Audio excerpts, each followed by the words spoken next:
नमस्कार साथियों। एक बार पुनः आपका गौरव ज्ञान धारा के इस ऑनलाइन प्लेटफॉर्म पर हार्दिक स्वागत एवं अभिनंदन। जैसा कि मित्रों, अंतिम क्लास में हमने देशज विदेशज शब्दों के बारे में विस्तृत चर्चा की। कुछ ऐसे शब्द जो परीक्षा उपयोगी रहने वाले हैं या हमेशा रहते भी हैं, उनके बारे में विस्तृत चर्चा करते हुए कुछ परीक्षा उपयोगी शब्दों के बारे में भी अपन ने विस्तृत इस ब्लैक बोर्ड के माध्यम से, हमने इस डिजिटल बोर्ड के माध्यम से आप तक वो सूचना संप्रेषित की। तत्पश्चात हमने बात की वर्ण विचार की। वर्ण विचार को लेकर हमने जितने भी जो नया एक विशिष्ट व्यंजन है जो केंद्रीय हिंदी निदेशालय द्वारा इस बार जो है घोषित किया गया है, उसको लेकर हमने, जैसा कि पहले की जो हिंदी मानक वर्णमाला थी उसमें कुल 52 वर्ण माने जाते थे, लेकिन अब एक विशिष्ट व्यंजन आने से 53 वर्ण जो है जो एक मानक एक आदर्श वर्णमाला में समाहित किए गए। उन 53 वर्ण वो किस टाइप से होंगे, उनका क्या क्रम है, उसके हिसाब से हमने कल पूरी वर्णमाला का यहाँ पर अध्ययन किया। आशा है आपको वह वर्णमाला उचित रूप से अभ्यास करने के लिए सहयोग करेगी और इन वर्णों का भी ध्यान रहेगा। तत्पश्चात हमने बोर्ड द्वारा निर्धारित जो चतुर्थ श्रेणी भर्ती परीक्षा, कर्मचारी भर्ती परीक्षा है, उसमें जो आपका पाठ्यक्रम है, उसमें प्रकरण संधि को हमने कल जो है उसको उसका प्रारंभ कर दिया है, जिसके तहत हमने कुछ सामान्य बातें संधि को लेकर यहाँ पर की थी कि संधि का शाब्दिक अर्थ क्या हो सकता है और संधि विच्छेद क्या है। इससे रिलेटेड हमने कुछ एग्जाम्पल्स भी देखे थे, जिसके समरूप हम लोग एक बार हमने संधि को यहाँ से जो है इसका शुभारंभ कर दिया था। तो मित्रों, आज विशिष्ट रूप से हम संधि पर चर्चा करने जा रहे हैं। आइए, हालांकि संधि को लेकर काफी लोगों के जहन में इसको लेकर काफी भ्रांतियां छुपी रहती है, लेकिन मैं आपको एक सिंपल सी बात बता दूं। संधि जो है वो सिंपली एक बेसिक रूल्स और रेगुलेशंस पे इसको पढ़ना है। कोई ज्यादा आपको लोड लेने की आवश्यकता नहीं है। बिल्कुल जितने भी बेसिक आधार जो आधार है, आधार के जो नियम है, उन नियमों के अकॉर्डिंग अपन चलेंगे और कुछ एग्जाम्पल से जो भी आपके कंसेप्ट है, जो संकल्पनाएं हैं संधि की, जितने भी टाइप्स हैं, उन टाइप्स को उन संकल्पनाओं के माध्यम से और उदाहरणों के माध्यम से समझने का प्रयास करेंगे। बिल्कुल जीरो से स्टार्ट करेंगे अपन की संधि क्या है और संधि कहाँ से स्टार्ट होती है, संधि के प्रकार क्या है और जितने भी टाइप्स हैं उनको किस प्रकार से अपन आराम से समझ सकते हैं। मित्रों, संधि को समझाने से पूर्व मैंने वर्ण विचार आपको करवाया कि वर्ण में कितने किस टाइप से कौन कौन से वर्ण है, ये आपको जानकारी आवश्यक रूप से होनी चाहिए, क्योंकि इसमें शब्दों का बहुत बड़ा रोल रहता है। आपको शब्द पकड़ना आना चाहिए, ध्यान रखना चाहिए कि संधि वहीं पर होती है जहां पे एक एक सार्थक शब्द हो। संधि वहीं पर होगी जहां पे सार्थक शब्द हो। क्यों? क्योंकि संधि एक यौगिक शब्द होता है। क्या है? यौगिक शब्द। देखिए, हम बात कर रहे हैं यहां पर संधि की।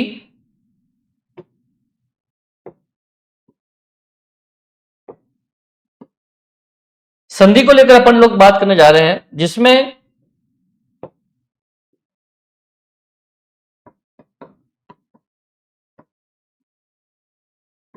ध्यान रहे संधि एक यौगिक शब्द होता है। क्या होता है? यौगिक शब्द। इस बात से आप भली भांति परिचित हो जाए। कई बार बेसिकली ये क्वेश्चन पूछा भी जाता है कि संधि है तो यौगिक शब्द है, जैसे रूढ़ है, यौगिक है, योग रूढ़ शब्द है। ये प्रयोग के आधार पर जो शब्द होते हैं, इनके आधार पर आपको ध्यान रखना है कि एक यौगिक शब्द का एग्जाम्पल है जिसमें आपके संधि है, समास है। इस तरह से जो भी ये वर्ड जो योग, दो शब्दों के योग से मिलकर विकार उत्पन्न करते हैं और एक नए शब्द का निर्माण करते हैं, उसे अपन संधि का एक एग्जाम्पल कह सकते हैं। अर्थात ये यौगिक शब्द है। क्या है? यौगिक शब्द। इस बात से आप भली भांति परिचित हो जाए। अब देखिए, संधि, इसका इस टॉपिक का जो फुल नेम है संधि विच्छेद। यहां पर हम सबसे पहले इसको एक बेसिक के तरीके से समझेंगे कि संधि युक्त शब्द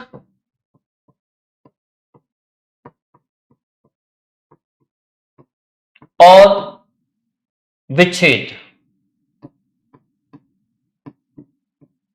या कह सकते हैं संधि विच्छेद। सिंपल से अपन उदाहरण लेंगे यहां पर, जैसे कि देखिए, महेश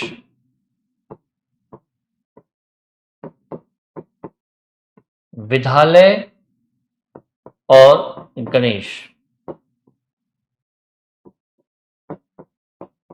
अब देखिए इसको अपन विच्छेद करते हैं तो महा धन इश महेश, विद्या धन आलय विद्यालय, और गण धन इश।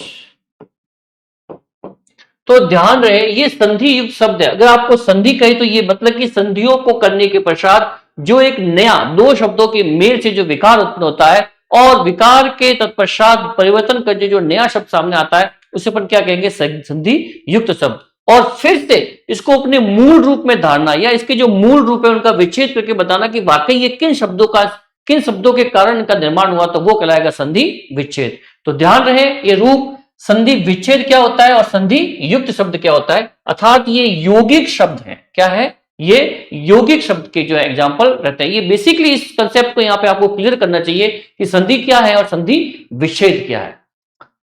एक बार देख लें इनको अच्छे से, फिर अपन चलते हैं आगे।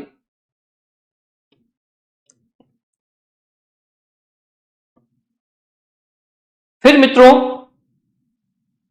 और हम आगे बात करते हैं कि जो संधि है उसके प्रकार, जैसा कि हालांकि आराम जो इसके टाइप्स हैं वो इस प्रकार से रहते हैं। संधि के प्रकार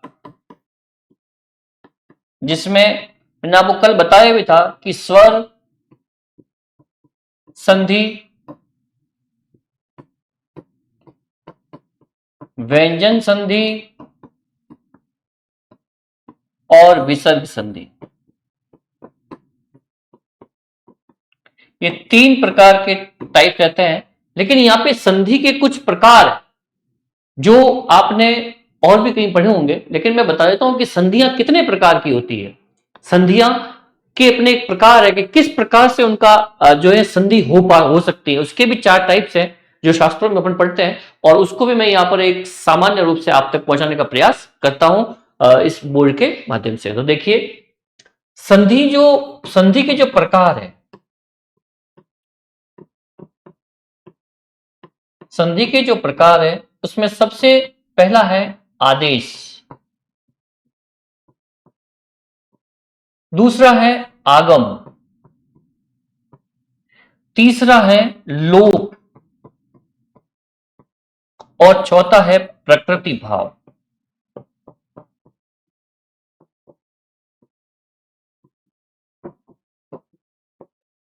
अब देखिए आदेश का मतलब क्या होगा कि जहां पर दो शब्द मिलते हैं और दो शब्द मिलने के कारण जब एक नया शब्द बनता है। जैसे देखिए दो शब्दों के मेल से, दो शब्दों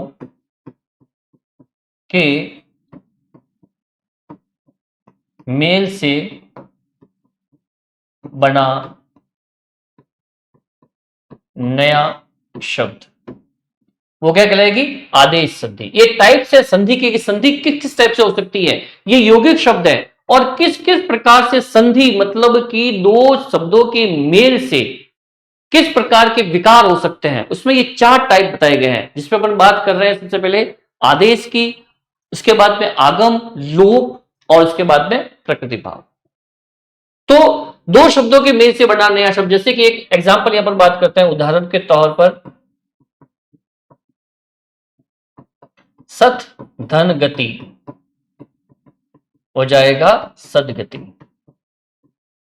तो उसके बाद है आगम। अब ये जो निशान है इसे अपन हिंदी में धन के नाम से पुकारते हैं, वैसे हमारी संस्कृत जननी में भी इसको धन कहा जाता है और हम भी इसे धन ही पुकारेंगे क्योंकि यहाँ पे अपन जो है भाषा का अध्ययन कर रहे हैं। तो धन के स्थान पर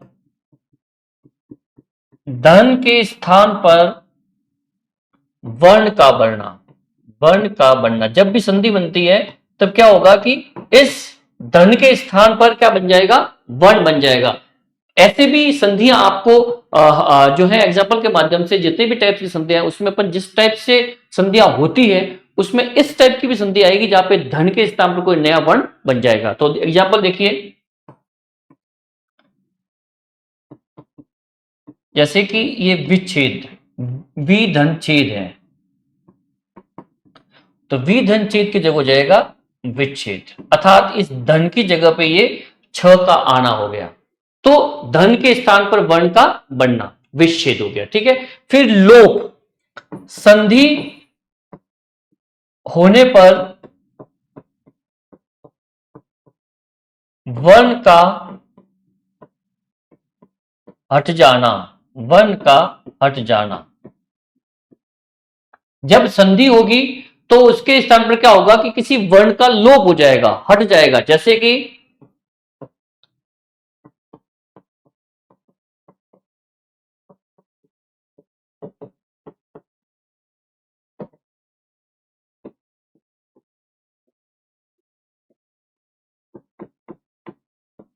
प्राणी विज्ञान। अब देखिए ये एग्जांपल है, प्राणी धन विज्ञान, अब ये न हट गया और प्राणी विज्ञान रह गया। तो ऐसे भी एग्जांपल अपन को देखने को मिलेंगे इस संधि को। जैसे जैसे अपन आगे बढ़ते जाएंगे, जैसे जैसे इस टाइप्स को अपन आगे लेकर जाएंगे, हमें ये पता लगेगा उदाहरणों के माध्यम से कि कहां कहां कौन कौन सी टाइप की संधियां जो सामने आ रही है। ये तो प्रकार है, पर ये संधि के प्रकार जो मोटे तौर पर प्रकार है वो ये है कि एक प्रकार की स्वर होती है, फिर व्यंजन है, फिर विसर्ग है। लेकिन यहां पर संधियां कितने प्रकार की हो सकती है? जो ये टूटना है, नई शब्द का बनना है, ये लोप होना है शब्दों का, ये कितने टाइप से जो संध्या प्रकार हो पाएंगे? वो ये प्रकार है जिसमें सबसे पहले आदेश है, आगम है और लोप है। इस तरह से मैंने कुछ एग्जाम्पलों के माध्यम से इस कंसेप्ट को यहां पर क्लियर करने की कोशिश की है, देख रहे हैं आप। फिर है प्रकृति भाव। प्रकृति भाव का मीन्स होगा यथारूप, जैसा रूप है, यथारूप संधि और विच्छेद। जैसी संधि रहेगी वैसा का वैसा विच्छेद उसके साथ में हो जाएगा। अब देखिए जैसे कि अपन बात करते हैं प्रातः धनकाल। अब यहां पर देखिए ये एग्जाम्पल प्राकृतिक रूप से जो भी अपन एग्जाम्पल पढ़ रहे हैं वो एज इट इज रह रहा है, वो एज इट इज इस तरह का ही बन रहा है। संधि के बाद भी, दो शब्दों के मेल के पश्चात भी उसमें जो विकार है उत्पन्न होकर वो यथारूप रहेगा, जैसा था वैसा ही उदाहरण बना रहेगा। तो वहां पर कौन सी स्थिति होगी? वो प्रकृति भाव, मतलब कि जो उसके अकॉर्डिंग ही रहे। सॉरी,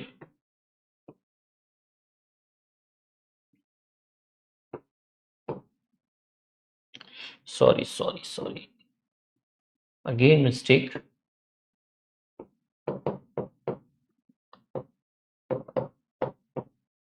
इस टाइप से अपन देखते हैं कि ये चार प्रकार की संधियां जो है हमारे शास्त्र में है, व्याकरण शास्त्र में, उसको अपन देखकर आते हैं। आपको पता होना चाहिए कि इस टाइप से ये संधियां जो है वो वर्क करती हैं। एक बात देख ले इसे,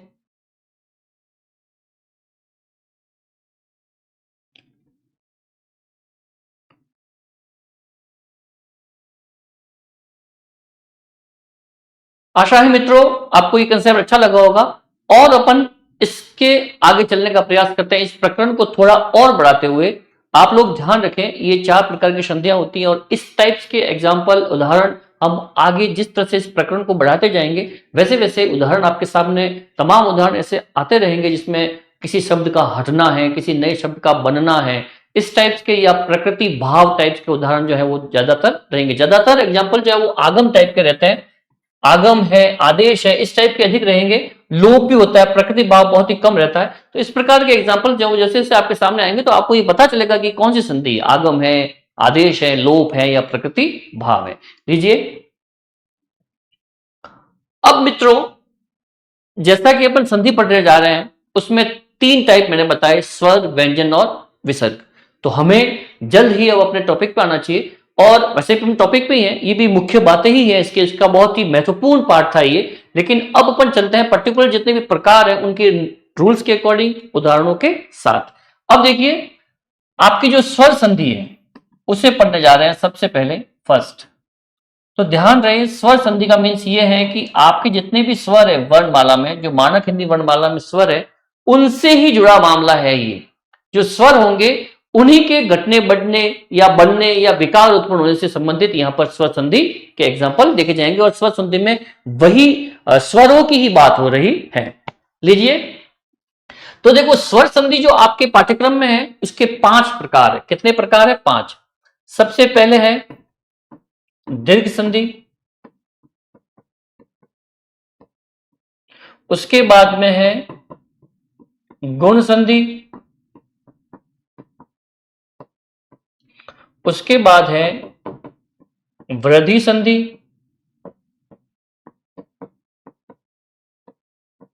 उसके बाद है यण संधि और तत्पश्चात है अयादि संधि। इस प्रकार से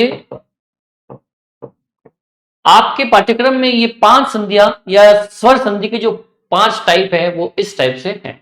अब देखिए इसमें क्या होगा कि किस किस तौर पर किस किस जगह पर जो वो संधि हो सकती है, विकार हो सकता है, कहां पर, तो आपका एक मूल शब्द है, उन मूल शब्दों पर आपको ध्यान रखना है, उन ट्रिक्स के माध्यम से देखना है कि किस ट्रिक से कहां पर जो है वो शब्द टूटेगा।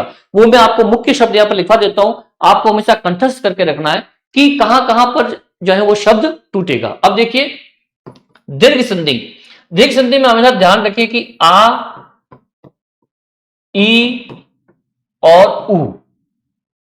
गुण संधि में ए, ओ और अ। फिर वृद्धि संधि में आई और आउ। ज्ञान संधि में य, व और र। और अयति संधि में अय, आय, अव और आव। इस तरह से ये वो ट्रिक्स है जिसके अकॉर्डिंग आप संधि की पहचान कर सकते हैं। ध्यान रहे स्वर संधि के एग्जाम्पल बहुत ज्यादा प्रतियोगी परीक्षाओं में पूछे जाते हैं और आपका जो स्तर है, आपका जो कठिनाई स्तर माध्यमिक स्तर का माना जा रहा है इस एग्जामिनेशन को लेकर, इस प्रतियोगी परीक्षा को लेकर, तो जिसमें स्वर संधि से अत्यधिक प्रश्न पूछे जाने की मतलब की जो है आशंका जताई जा सकती है इस प्लेटफॉर्म के माध्यम से। तो ध्यान रहे दीर्घ संधि का एग्जाम्पल रहेगा वो आ से टूटेगा, ई से टूटेगा या बड़े ऊ से टूटेगा। अगर गुण संधि है तो ए, ओ, अर। यदि वृद्धि संधि है तो आई, आउ। यन संधि है तो य, व, र। अयादि संधि है तो अय, आय, अव और आव। इस टाइप से आप इन शब्दों को यहां से देख सकते हैं कि कहां से शब्द टूटेगा, और अगर ये शब्द यहां से टूटता है और यहां पर इसका विकार हो रहा है तो उस शब्द के माध्यम से आप उस संधि तक पहुंच सकते हैं कि हां ये इस संधि का एग्जाम्पल है। इस तरह से मित्रों हम देख सकते हैं कि ये स्वर संधि के 5 टाइप है और इनके ये मुख्य ट्रिक्स है जिसके माध्यम से आप एग्जाम्पल को पहचान सकते हैं। इनको आप चाहे तो एक बार उतार लें और इसकी शॉर्ट ट्रिक्स ले लें, इसके स्क्रीनशॉट भी चाहे तो ले लें।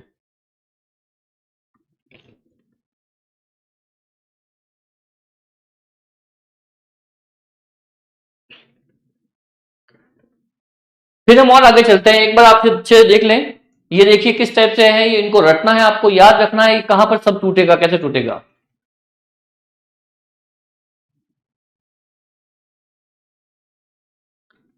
अब देखिए इसी तौर पर अपन चलते हैं आगे। दीर्घ संधि के बारे में बात कर रहे हैं अपन कि दीर्घ संधि की परिभाषा क्या रहेगी और इसके एग्जाम्पल्स भी किस टाइप के रह सकते हैं। देखिए दीर्घ संधि, अब दीर्घ संधि में मैंने आपको भी बताया आ,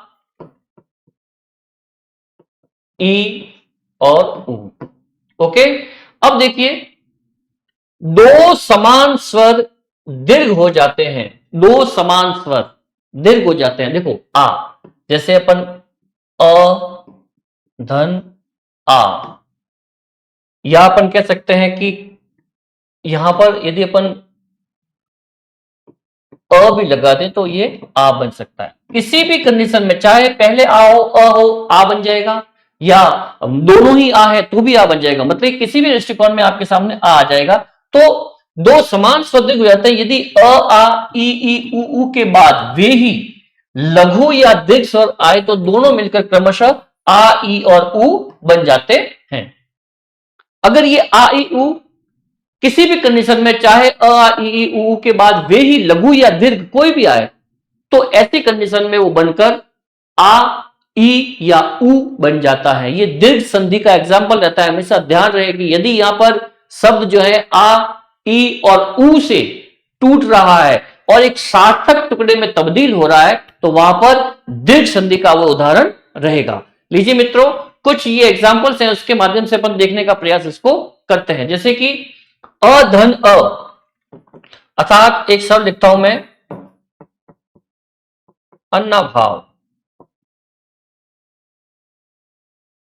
अन्नाभाव, इसके बाद बात करते हैं अ धन आ की, जिसमें अपन बात करेंगे भोजन, भोजनालय। भोजनालय के बाद में अन्ना भाव है, भोजनालय है। ये देखिए जैसे सब टूटे, देखो अन्न, फिर विद्यार्थी। कुछ एग्जाम्पलों के माध्यम से देखने का प्रयास करते हैं अपन। देखिए अन्न धन अभाव, ये इसका विच्छेद हो रहा है यहां पर, और ये एक संधि युक्त शब्द है, ये एक संधि युक्त शब्द है। अन्नाभाव अ धन अ, यहां पर भी अ न के अगर जाएगा, ये दोनों मिल जाएंगे तो क्या बन जाएगा, यहां पर आ बन जाएगा। इस तरह से अन्न धन अभाव, अन्नाभाव, भोजन धन आलय, भोजनालय, और विद्यार्थी हैं तो अब देखो भोजन को तोड़ते हैं तो भोजन धन आलय, क्या बन जाएगा, भोजनालय, ये विच्छेद। फिर विद्यार्थी, विद्या धन अर्थी, विद्यार्थी। इस तरह से अपन देख सकते हैं कि किस तरह से ये जो शब्द है, इन शब्दों की जो ट्रिक्स हैं, और ये जो वर्ड है, इन वर्डों के माध्यम से किसी भी कंडीशन में, चाहे आ ई उ के साथ में लघु या दीर्घ कोई भी शब्द जुड़े, तो वो किसी भी कंडीशन में आ बन जाएगा, ई बन जाएगा, उ बन जाएगा। ये हमने एग्जाम्पल देखे हैं आ के। किसके देख रहे हैं हम एग्जाम्पल, आ के। एक और, जैसे कि महा धन आत्मा, अर्थात महात्मा। अब यहां क्या कंडीशन बन रही है, आ धन आ बराबर आ। इस तरह से हम दीर्घ संधि में जो आ है, इस आ से संबंधित ये एग्जाम्पल संपन्न देखे। आप इसको और विषय तो देख सकते हैं, या और अधिक अनेक उदाहरणों के माध्यम से भी इसको समझने का प्रयास कर सकते हैं। मैंने कुछ उदाहरणों के माध्यम से इस कंसेप्ट को यहां पर पुष्ट करने का प्रयास किया है, आप देखें इसे।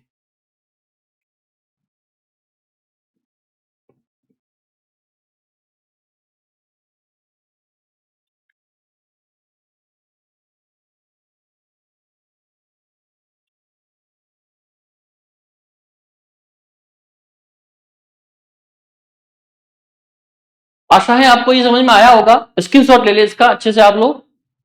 फिर अपन बात करते हैं आगे। अब देखिए ई और ई, इसमें कुछ एग्जांपल्स मैं लिख देता हूं यहां पर। गिरीन्द्र, गिरीश,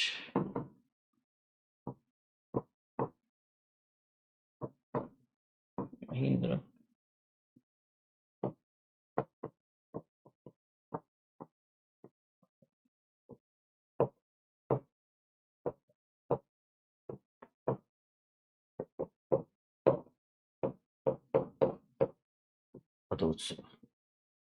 अब देखिए ये जो समीकरण बन रहा है, जिसमें अपन बात कर रहे हैं ई और ऊ की, इससे पहले अपन ने बात की थी सिर्फ आ की। देखिए अपन ने सबसे पहले बात की आ की, जहां पर जो दीर्घ संधि बनती है। अब अपन बात कर रहे हैं ई की और ऊ की। इसमें देखिए जैसे कि गिरिंद्र, अब देखिए गिरिंद्र, अभी ये छोटी और छोटी मिलकर बड़ी हो रही है, तो यहां पर इसका जब विच्छेद करेंगे तो क्या बनेंगे, गिरी धन इंद्र। ये इसका हो गया विच्छेद, क्या बन गया, विच्छेद। इस तरह से अपन देख सकते हैं कि ये गिरिंद्र बन गया, और बड़ी, जब छोटी और छोटी मिलके क्या बन गई, बड़ी, अर्थात ये गिरिंद्र बन गया, अर्थात ये दीर्घ संधि का एग्जाम्पल रहेगा। फिर देखिए गिरीश, गिरी धन इश, गिरिधन इश से क्या बन गया, गिरीश, गिरिधन इश, गिरीश। यहां पर छोटी और बड़ी मिलके क्या बन गई, गिरीश। मतलब कि किसी भी कंडीशन में जब ई चाहे लघु आए या दीर्घ आए, होना चाहिए आगे स्वर ई या ई है, उसके बाद में चाहे लघु आए दीर्घ आए, किसी भी कंडीशन वो बड़ी ई ही बनेगा। तो गिरीश बन गया। फिर है महेंद्र। महेंद्र पे अपन देखते हैं कि मही धन इंद्र, ये बन गया इसका विच्छेद। और महेंद्र, छोटी बड़ी और छोटी मिलके क्या बन गई, बड़ी, अर्थात महेंद्र जो है वो बड़ी का एग्जाम बन गया, अर्थात इस तरह से दीर्घ संधि का एग्जाम्पल रहेगा। फिर देखिए ऊ, अब भानुदय, भानु धन उदय। अब देखिए छोटा ऊ और छोटा ऊ दोनों ही मिलकर बड़े ऊ का निर्माण कर रहे हैं, अर्थात ये भी दीर्घ संधि का एग्जाम्पल है, भानुदय। फिर देखिए अंबुर्मी, अंबु धन उर्मी, अंबुधन उर्मी अर्थात बूर्मी, ये भी जो है इस तरह से यहां पर बड़े ऊ का निर्माण हो रहा है, अर्थात ये दीर्घ संधि का एग्जाम्पल रहेगा। हालांकि इसके तमाम उदाहरण उनसे अपन समझ सकते हैं, लेकिन बेसिकली यहां पर कंसेप्ट क्लियर करने के लिए ये जो एग्जाम्पल्स हैं ये आपके इस कंसेप्ट को अच्छी तरीके से पुश कर रहे हैं और नियम को बता रहे हैं कि किस टाइप से आप एक स्वर के साथ में दूसरा स्वर, चाहे वो लघु हो या दीर्घ हो, किसी भी कंडीशन में वो आ, ई या ऊ ही बनेगा। अब देखिए वधूत्सव, वधु धन उत्सव, इसको अपन देखते कि वधु धन उत्सव, इसका विच्छेद करने पर क्या बन जाएगा, वधूत्सव। अब देखिए किसी भी कंडीशन में ये चाहे बड़ा हुआ या छोटा हुआ, दोनों ही मिलके किस तरह से बन रहे हैं, बड़े हुए, अर्थात ये वधूत्सव जो है ये भी दीर्घ संधि का एग्जाम्पल रहेगा। एक और एग्जाम्पल है जैसे कि रजनीश, रजनी धन इश बन जाएगा रजनीश। अब ये भी जो है इसमें देखो क्या समीकरण बन रहा है, दोनों ही साइड बड़ी ई है और बड़ी ई ब्लैक किसी भी कंडीशन में छोटी हो या लघु हो या दीर्घ हो वह दीर्घ ही हो जाएगी। इस तरह से अपन देखते हैं कि ये जो है दीर्घ संधि में जो आ, ई और ऊ के जो एग्जाम्पल्स थे, इनमें कुछ एग्जाम्पलों के द्वारा इसको मैंने पुष्ट करने का प्रयास किया, अर्थात आशा है कि आपको दीर्घ संधि के एग्जाम्पल समझ में आए होंगे। बिल्कुल सरलतया है, कोई ज्यादा समझने की आवश्यकता नहीं है, सिर्फ स्वर संधि में जो स्वर है उसी के साथ में लघु या दीर्घ स्वर मिलेंगे तो वो किसी भी कंडीशन में, अगर अ है तो आ बन जाएगा, ई है तो बड़ी ई बन जाएगी, और अगर ऊ से रिलेटेड है तो वो बड़ा ऊ बन जाएगा। इसे आप देखना चाहे तो देख सकते हैं।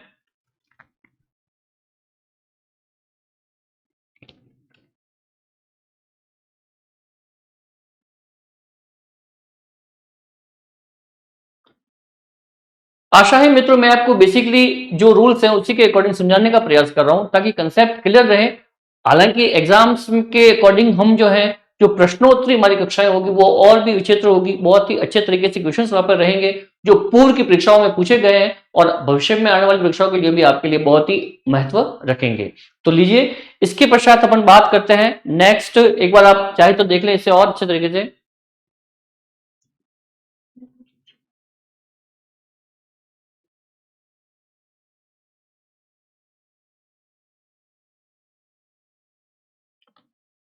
अब देखिए गुण संधि, गुण संधि दीर्घ संधि यहां पर पूर्ण होती है। इसके पश्चात गुण संधि के बारे में मैंने आपको बताया था अभी कि ए, ओ और अर। अब देखिए ए, ओ, अर में क्या होगा कि गुण संधि में अ या आ के बाद ई या ई, ऊ या ऊ या री आए तो दोनों मिलकर क्रमशः ए, ओ और अर हो जाते हैं, ए, ओ या अर बन जाएंगे। अब किसी भी कंडीशन में क्या बन जाएंगे, ये ए, ओ और अर बन जाएंगे।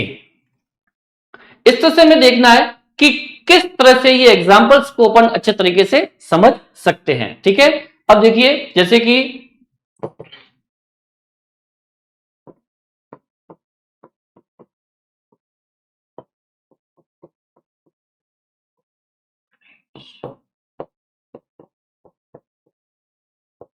टेस्ट,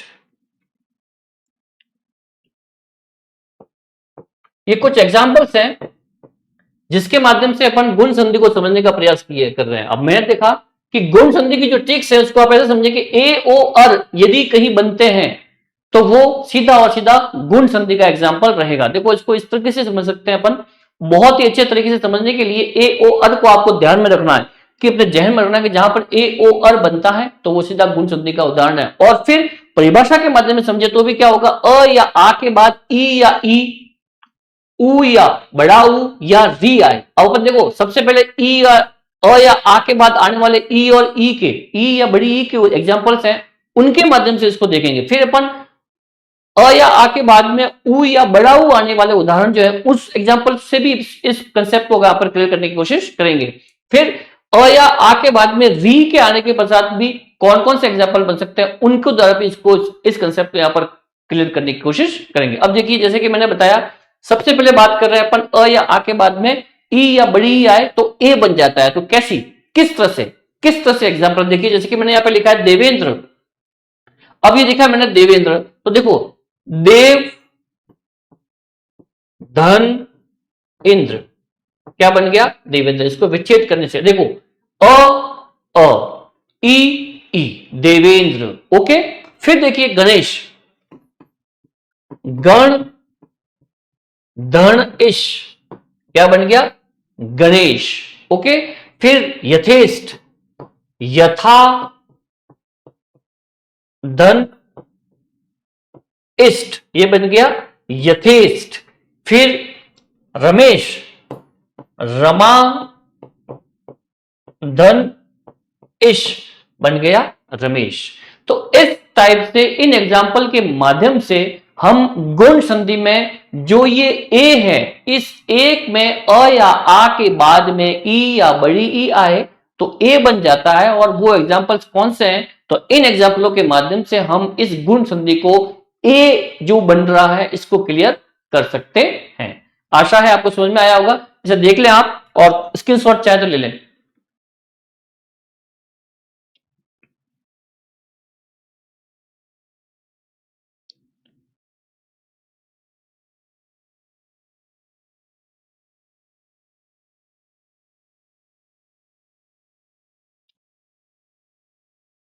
अब चलते हैं अपन आगे।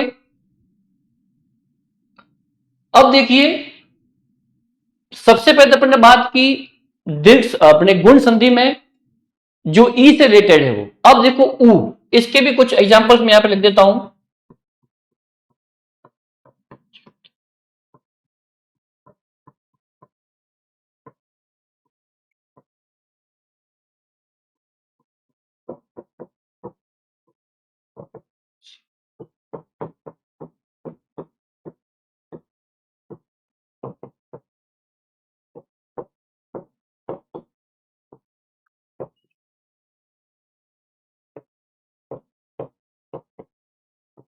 अब देखिए ये कुछ एग्जाम्पल्स हैं जो इस कंसेप्ट को यहां पर पुष्ट करने का प्रयास करेंगे।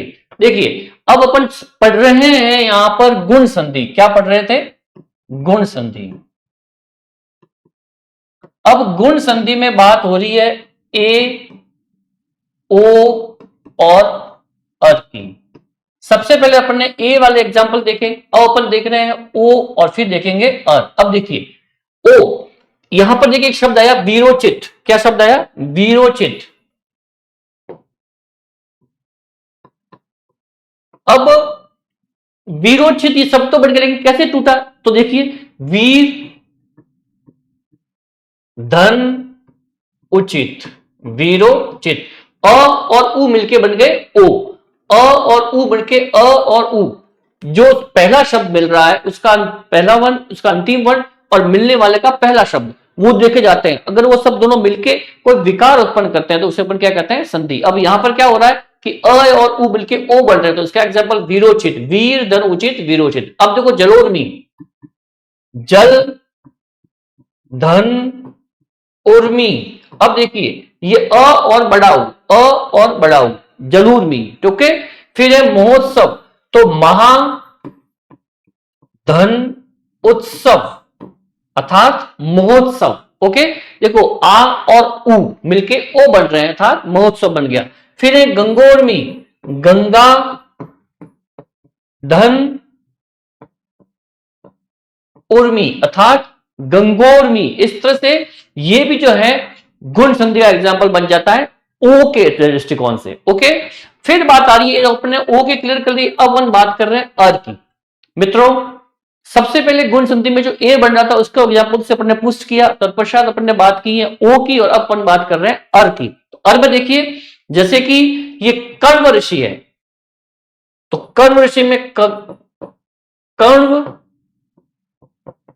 और ऋषि, अर्थात क्या बन गया, कन्वर्सी।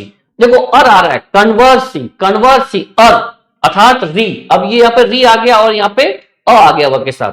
फिर महर्षि, तो महा धन ऋषि, और इस तरह से ये बन जाता है महर्षि। हम देख रहे हैं कि गुण संधि में हमने सबसे पहले ए के एग्जाम्पल को देखा, फिर अपन ने ओ को देखा, और फिर अपन ने अर को देखा। इस प्रकार से इन एग्जाम्पलों के द्वारा इस कंसेप्ट को यहां पर अपन पुष्ट कर सकते हैं। इसको महत्वपूर्ण इन एग्जाम्पलों के द्वारा हमने इस गुण संधि और दिक् संधि के एग्जाम्पलों को देखने का प्रयास किया। अब इसको चाहे तो एक बार आप देख ले अच्छे से, और इसके स्टूडेंट लेना चाहे तो इसके बाद लिख सकते हैं।